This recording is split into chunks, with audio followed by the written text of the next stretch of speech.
പിതാവിൻ്റെയും പുത്രൻ്റെയും പരിശുദ്ധാത്മാവിൻ്റെയും നാമത്തിൽ ആമേൻ. കർത്താവായ ദൈവമേ, സർവശക്തനും നിത്യനുമായ ദൈവമേ, അങ്ങേ ഞങ്ങൾ വാഴ്ത്തുന്നു, ആരാധിക്കുന്നു, സ്തുതിക്കുന്നപ്പാ. പരിശുദ്ധാത്മാവായ ദൈവമേ, അങ്ങേ സ്തുതിക്കുന്നു, വാഴ്ത്തുന്നു, ആരാധിക്കുന്നു. കർത്താവായ ഈശോപ്പ, ഞങ്ങൾക്കായി ബലിയായി തീർന്ന നാഥ, പിതാവിൻ്റെ അരുമപുത്രനെ അങ്ങേ ഞങ്ങൾ വാഴ്ത്തുന്നു, സ്തുതിക്കുന്നു, ആരാധിക്കുന്നു. ഈശോനാഥ, ഞങ്ങളിൽ അവിടുത്തെ ആത്മാവായ പരിശുദ്ധാത്മാവിനെ കൊണ്ട് ധാരാളമായി നിറയ്ക്കണമേ. അവിടുന്ന് വാഗ്ദാനം ചെയ്ത സഹായകനായ പരിശുദ്ധാത്മാവിനെ എപ്പോഴും ഞങ്ങളിൽ വസിപ്പാൻ തക്കവിധം ഞങ്ങൾ വിശുദ്ധിയുള്ളവരായിരിക്കാൻ ഞങ്ങളെ അവിടുന്ന് അനുഗ്രഹിക്കണമേ. ഈശോനാഥ, ഇന്നൊരു ദിവസം കൂടി ദാനം തന്നതിനായി നന്ദി പറയുന്നു. ഇന്നേ ദിവസം പ്രഭാതം മുതൽ ഈ 3 മണി സമയം വരെ കർത്താവിൻ്റെ കരുണയാൽ ഞങ്ങളെ ഓരോരുത്തരെയും കരുതിയിരിക്കുന്നതിനായി നന്ദി പറയുന്നപ്പാ.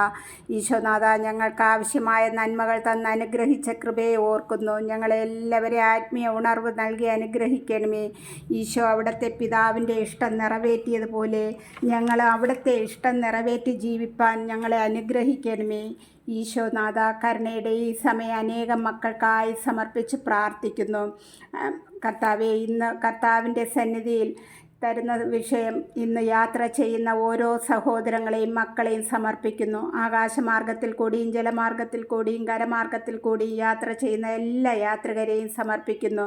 അവരുടെ യാത്രകളെ അനുഗ്രഹിക്കണമേ. സഹയാത്രികനായി കൂടെ ആയിരിക്കണമേ. കാലാവസ്ഥകളെ എല്ലാം അനുകൂലമാക്കി കൊടുക്കണമേ നാഥ. ഈ പ്രാർത്ഥനയിൽ കർത്താവിൻ്റെ കരുണ കൂടെ ആയിരിക്കണം. ഈശോയുടെ അതിദാരുണമായ പീഡാസഹനങ്ങളെ ഓർത്ത് പിതാവേ, യാത്ര ചെയ്യുന്ന ഓരോ സഹോദരങ്ങളുടെ മേലും മക്കളുടെ മേലും കരുണയായിരിക്കണമേ.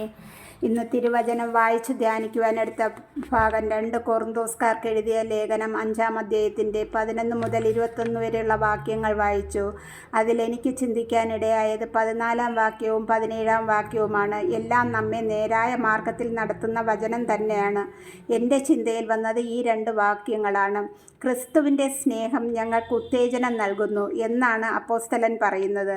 17-ൽ പറയുന്നത്, ക്രിസ്തുവിൽ ആയിരിക്കുന്നവൻ പുതിയ സൃഷ്ടിയാണ്, പഴയത് കടന്നുപോയി, ഇതാ പുതിയത് വന്നു കഴിഞ്ഞു എന്നാണ്.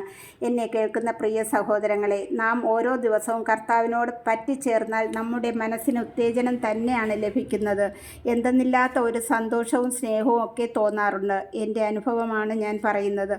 നിങ്ങളും ദൈവത്തിൽ മനസ്സ് അർപ്പിച്ചാൽ ഇതുപോലെ നമുക്ക് ഈ ഭൂമിയിൽ നിന്നും എന്ത് കിട്ടിയാലും കിട്ടുന്ന സന്തോഷമല്ല, അതിനേക്കാൾ ഉപരിയായിട്ടുള്ള ആ ഒരു സ്നേഹം അനുഭവിക്കുവാൻ നമുക്ക് കഴിയും.